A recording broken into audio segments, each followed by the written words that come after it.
Happy New Year mga higala ug mga igsoon.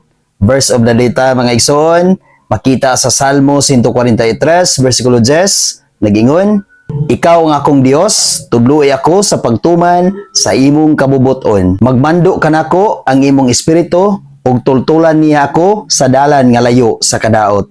Igsoon, hinaot nga nining tuig 2026, nining bagong tuig sa imong kinabuhi karon, dawaton nimo nga matinud-anon si Kristo. Papuyon nimo si Kristo diha sa imong kinabuhi aron magsubay ka sa dalan nga layo sa kadaot.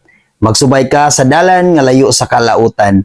Pagpatudlo kanunay sa Ginoo igsoon aron aduna kay maayo nga kinabuhi, mauswagon nga kinabuhi ug layo gayud sa kagubot ang imong kinabuhi ug ang imong pamilya.